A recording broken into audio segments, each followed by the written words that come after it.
This is Kerry Stellar with MMA UK and in the Girls Corner, and I am here speaking with my girl, Alesha Half Pint Zappitella. Alesha, how are you doing?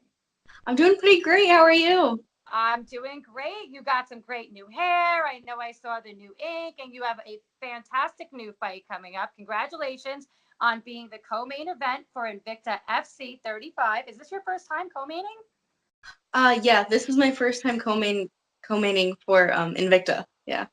How excited are you for that? Because that's huge. I mean, really huge.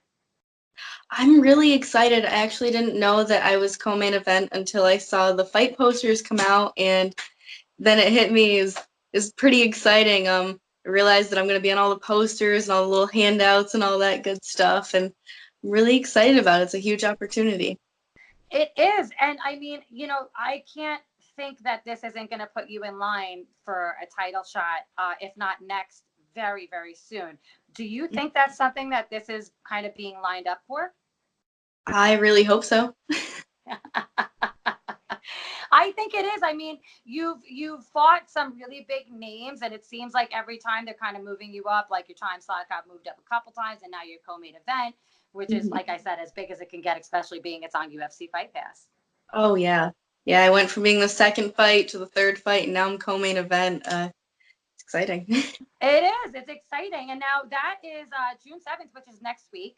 So how has your, weeks been leading up? Next week is fight week. I know you probably do a little light sparring. Tell us a little bit about that. My weeks, I've been training pretty hard, like usual. Doing a lot of strength and conditioning, and then, working with Amanda Bobby Cooper a lot. Just, since my opponent is usually a straw weight, I thought I'd train with some bigger girls, as well as, Christy, Guard, and Tabitha, like I always do. But and I'm rolling with some black belts, just trying to get as much competition as I can, like as much training against the best competition I can.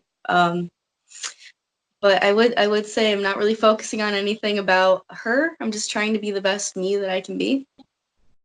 Absolutely. It's funny because I listen to interviews all the time, and you hear reporters constantly ask about, oh, what do you think about, the other person? And this is about you. This isn't about her. And, this is about your fight and what you're going to do in your fight. And, it's been so amazing to see you grow from where you have to the level that you're at.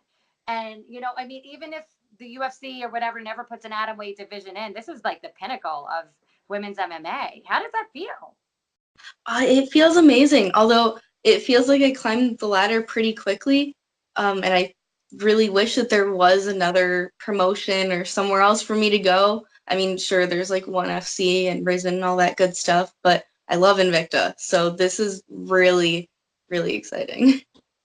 It is. And, I know that Bellator has had some atom weight fights. hmm They've had a couple of them, which is cool. So maybe they'd be open to that. And, I wish that UFC would, or even PFL, because their format is great. The payout's fantastic. Yeah, actually, the first Bellator fight that was 105 was one of my teammates. Sadly, it was stopped way too quickly. I would say because it was stopped as she was landing a head kick, as she was landing an up kick to the girl's face. I think that was a little bit too quickly, but I mean, being the first 105 fight in Bellator is a huge accomplishment in itself. I would love to be in UFC. If they got Adam White, it'd be great. But PFL, they're doing some great things. I'm liking what I'm seeing. It's arguably probably my favorite promotion right now. I've been to them all, with the exception of UFC, which that's I'm working there, but I'm working my way up. But PFL is really something special. What they have, and I've spoken to, uh, uh, I just escaped his name right now for a second. Ray Sefo. We've spoken in, press conferences and interviews, and I've mentioned to him, is that something that you would think about doing after, seeing the success of just having Kayla Harrison in at all? Mhm. And they're definitely open to it. They're open to they're. I don't know if you noticed, they're putting on a lot of females. Like, the ring announcer is now Lillian Garcia. Uh, they're one of their bigger interviewers is Caroline Pierce. So for me, I kind of think that might be a direction that they're going in, which I think would be huge too. Oh, that would be amazing. They're a new promotion, but they've climbed the ladder really quickly, and they're doing great things. I would love to fight for them one day. And gosh, could you like walking away with $1 million at the championship? You know what I mean? And you're really earning your way into it. That's why I also like that Invicta's doing their tournaments. Mm-hmm. Yeah. And I think the atom weights are next. Yeah, probably. I'm not really sure. I haven't heard anything about it really, but I think that they're going to have to eventually, they're going to have to do a featherweight one too, because it's just, that's all up in the air. But your hair looks amazing. When Thank did you. you decide to change it? And was it for this fight? I decided to change it a couple months ago because I was bored. I get bored easily. Just kind of talked to my boyfriend, hey, want to do my hair? And I kind of walked him through how to do it, and it turned out pretty great. No, it looks fantastic. Thank you. I think you would have gone to a salon and gotten it done. I love it. Now, last fight, you came out in a beautiful dress before the fight at the weigh-ins, and we know Invicta loves to do some special weigh-ins that nobody really else does, the way that the girls come out and stuff. Is there anything exciting that you have in the works for that? I bought another nice dress. I like dressing up. It's kind of my thing. I feel like media day and getting all dressed up and everything, it really gets me in the mood to fight, which is probably sounds weird. Well, how could it not? You're around, you're surrounded around amazing people. Everybody's like so amped up that, you get people coming in like really dressed up as like characters and cosplay and shit. I think it's just super special. I love it. And I think that's awesome. You too. You look great in the dress. And that picture with Megan Anderson is epic. Thank you. Yeah, it she's huge. People were saying, oh, they're not fighting. That's not fair. I'm like, do you really think they're fighting? I'm like, that was I'm like, come on, guys. I'm like, but she is. You were up to her waist almost.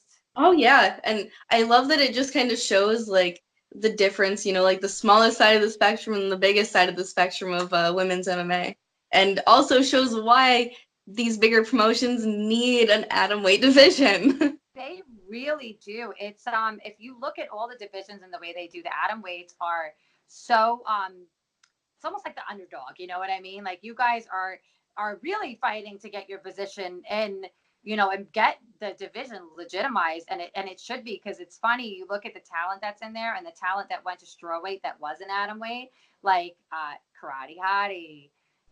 She was an atom weight, no? Yeah, yep. She was an atom weight in Invicta. And the thing is that UFC doesn't have an atom weight division, so she went up to strawweight, and oddly enough, she's doing really great, which is awesome. So I'm really, I think that it's got to be a next step. It's like, where else will we go from here? Right, I agree. Now, how's the weight cut thing? Because I know, like, the last time we spoke, you've been trying to walk around close to your fighting weight. How's that all going? I actually haven't even started cutting weight or started dieting. I kind of just start doing my strength and conditioning. I start eating clean, and then the weight usually just comes off. This fight, I've been trying to stay a little bit bigger than I usually do because my opponent is coming down in weight. So the weight cut is going great. Still eating carbs, still eating everything. You're like, I can eat whatever I want, really. That's freaking awesome. Like, that can't be a better situation for you. I saw you have some new tattoos. I do. Can we talk about them? I know you have one on your leg I saw, which was brand new, correct? Yes, I do. Talk it, girl. Let me see if I can show it. I'm not sure if it'll get in the frame or not. Wait, let me stand up. It's so cute. It got in there. Yeah. That looks awesome. Thank you. So the story behind that one, it's how I see myself. I don't know if you could see the face, but it is me. We're gonna put some more paint on it. It's just gonna be black and white with some touches of red. I see myself as a warrior, and I don't know. I've always been really in touch with kind of like the Native American culture and everything. I do have some in me, so it kind of was really fitting. I don't know. You do. What do you know? Where your lineage comes from and your Native American descent? I'm not exactly sure yet. You got to get your ancestry.com, girl. I sent mine in a couple You days ago. did. Yep. Oh, I cannot wait to hear about that because that kind of stuff, you really find out, and it's wild because people are like, told, oh, you're Italian. They find out, I have cousins that the whole family did it, and they couldn't look any different, and their DNA is completely different. From oddly enough, from like he's all Irish and like Welsh and stuff, and she's all the dad's side, which is like Turkey, Italy, like so wild that you wouldn't think that could happen, but it does, which is really cool. So I think that's awesome. Thank you. Yeah. You're welcome. Now, what sponsors do you have coming up for this fight? Because I know you got a lot of big sponsors. You always do, and we'd like to shout them out. Frank Verdi from Harbor Tattoo gives me all my ink. I have Fighter Alias, Breakwall Barbecue, Clay Street Grill. I have Furniture Town, Nashville, Ohio. I have Griff Ellis. I have Honda Nassif. I think I'm missing 2, but I'm not sure who. You'll remember them. I'm not sure. I'm blanking. You'll remember them. We'll talk about something else that gets at that. But so all right, so you have all of that going on. Are you now, the Olympics are going to be in 2020? I know we talked about that many times. Is that something you're thinking about, going for again, or? Oh, definitely. Yeah, and since we talked last time, I mean, I'm dating a wrestler now, so we're actually planning on going to it together, which is going to be pretty interesting. I'm excited for it. Oh, I forgot. Real quick, I forgot Evergreen Lake Park. I don't know how I forgot them. They've been with me since the beginning. Like, sorry, but so thankful for them. But yes, I'm planning on trying out for the 2020 Olympics again. That is amazing. Now, are you gonna? Sorry about that. I got a phone call and I put my notifications, so I'm gonna have to edit that part out.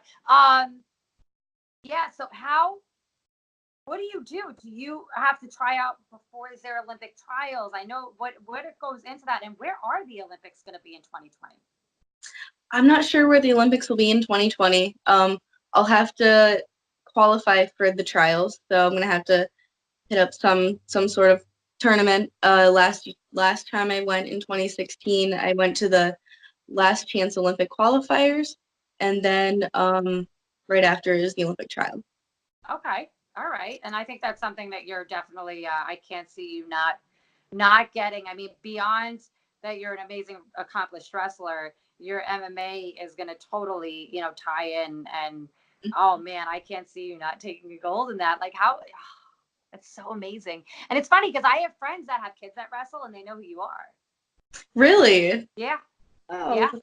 My friend's son wrestles, and he's a smaller guy, and I don't remember what he did, but I don't know if he wrestled you or his friend did, because I know you've wrestled guys. Yeah, I've wrestled guys my entire life. So does that make it easier for MMA, being guys are built differently, their strength is a little bit different, but obviously if you're able to wrestle them and handle that, it's not going to be too hard to handle a lady. Oh yeah, definitely. I honestly think that just wrestling my whole life makes MMA so much better, because wrestling and jiu-jitsu creates a beautiful new art on its own.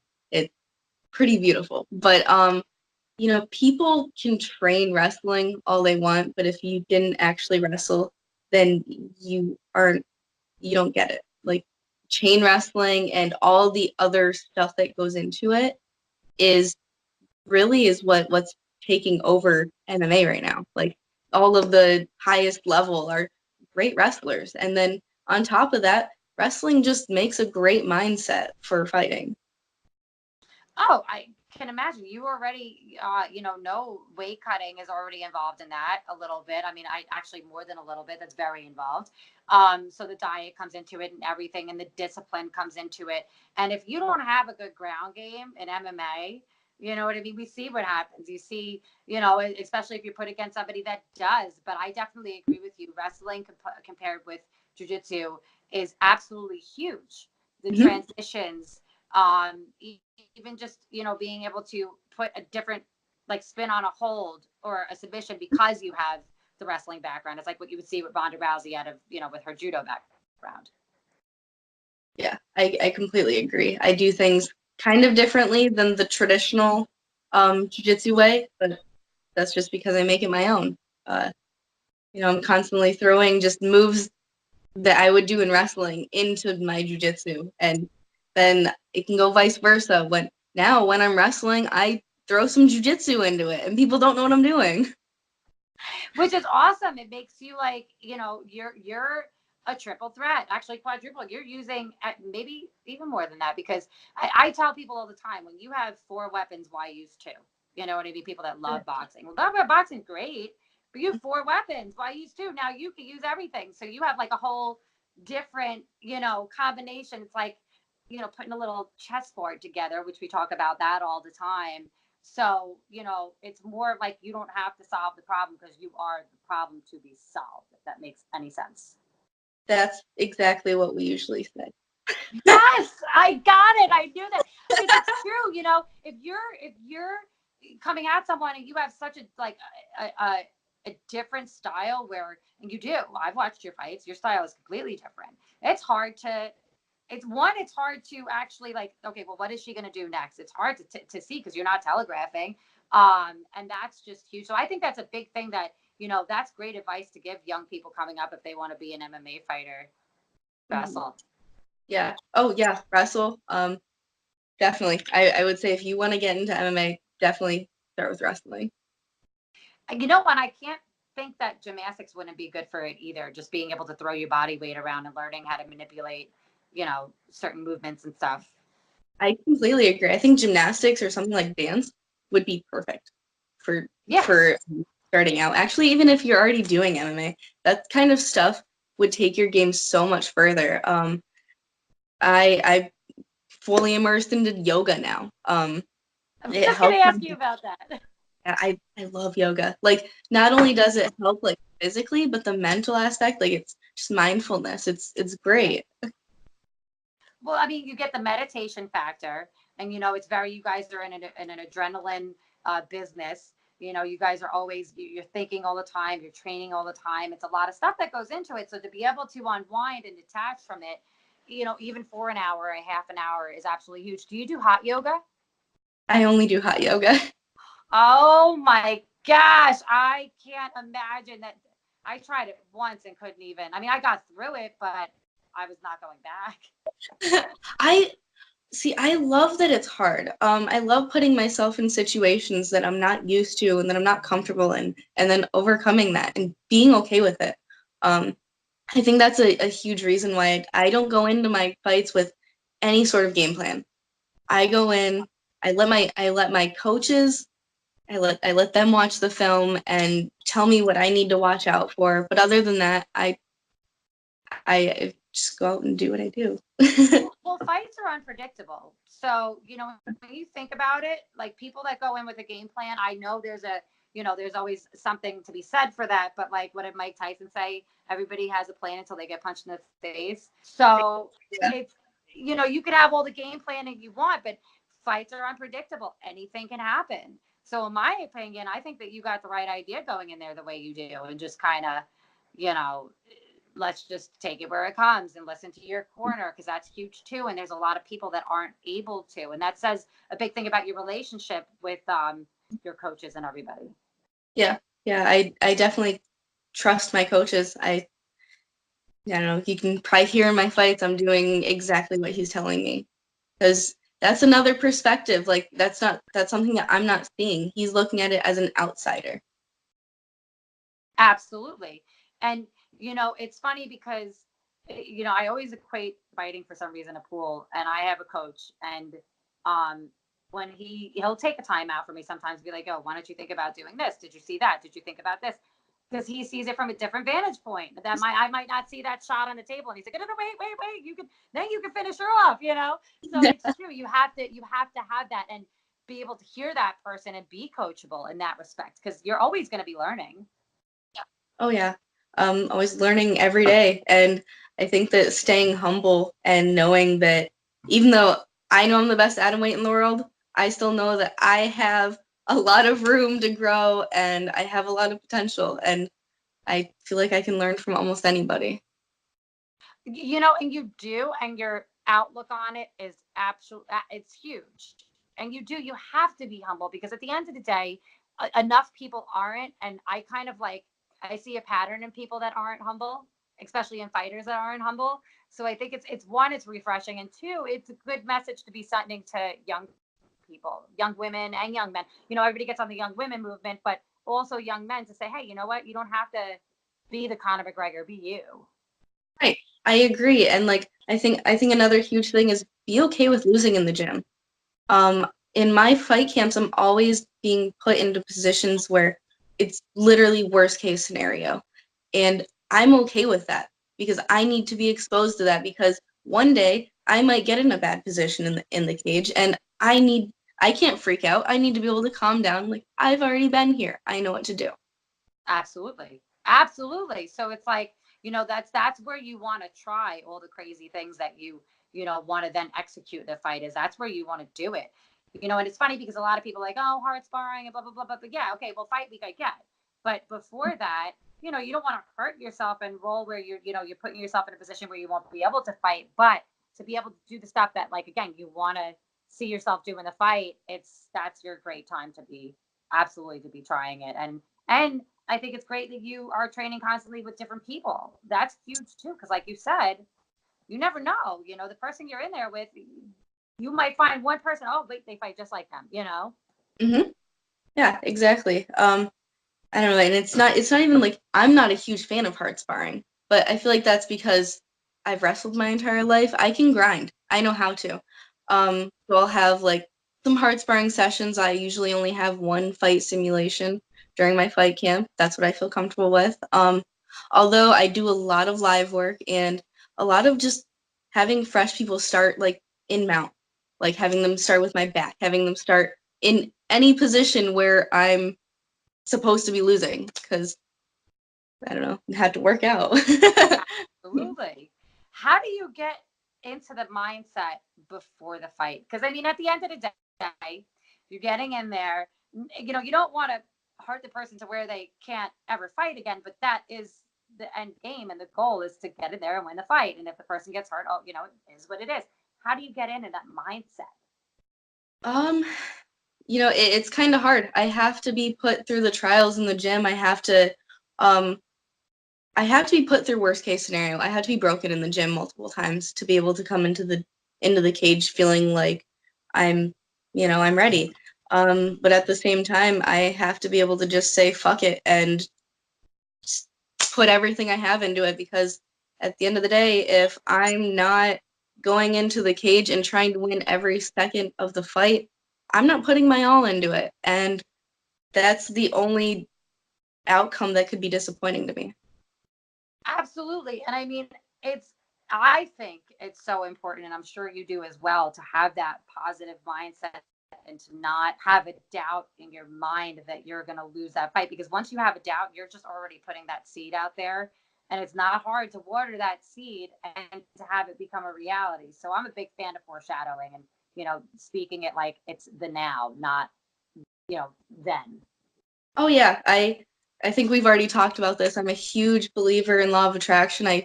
I practice it daily. I say my affirmations. I talk about things as if it's already won. Like, I can't tell you how many times that I've said that I've already won this fight. I just have to go out and do it. And Yeah. I'm constantly putting it out there that I'm the best atom weight in the world. I just have to prove it. I'm a huge believer in that. Because like you said, once you let the negativity in, it's just going to take over. Absolutely. I have a board right diagonally behind me, and it's got all the fight events, but I had that written out like 6 months ago. So everything that I'm already checking them off, which ones I'm going to, which ones I'm going to. Because I have, like you, I have little notes all over. You open up my computer, and I think it says, be the change you want in the world. Like, I write myself little notes all over the place, and they're always positive messages, because there's enough negativity in the world. And we did talk about this before, but I think it's so important to talk about it a lot. Like at the PFL, when I was talking to Megan, not to me, I'm sorry, to Kayla Harrison, everybody was asking her about the fight. And I thought that was great, but I was listening to what she was saying. And I said, oh, do you have a thing with the law of attraction? Because it seems like, that's all you're really talking about is Kayla Harrison, PFL champion, 2008. She's like every day, all day. So it's huge. And there's a pattern I'm seeing with fighters that at least the ones that, are get it and aren't focusing on the negative talk. Mm-hmm. Yeah, it's huge, everything about mindset and just being positive. It's so, it's so important. And even if things aren't working out right now, just knowing that they're going to is a huge factor. Absolutely. Absolutely. And then you have to think about, and this is what I always think about it, if they're not going, the way that I want them to at the moment, this is preparing me for something greater that's going to happen, because that uncomfortable moment is putting you in line for something that's even better, because you got to be able to handle that. You got to, like you said, you got to be comfortable with the fact that shit happens. It happens, and enough people aren't. And that's when you see like them, retreat into like a Ronda Rousey. She, fell off and went to wrestling because she, that was a tough, couple losses for her, but you need to be able to get back up. Yeah, I feel like you need to be a true champion. Like, I think the perfect example of this is Lance Palmer. He had the championship for a while for World Series of Fighting. He lost it. He came back and won it, and now he won the PFL tournament. Like, I think that's the perfect example.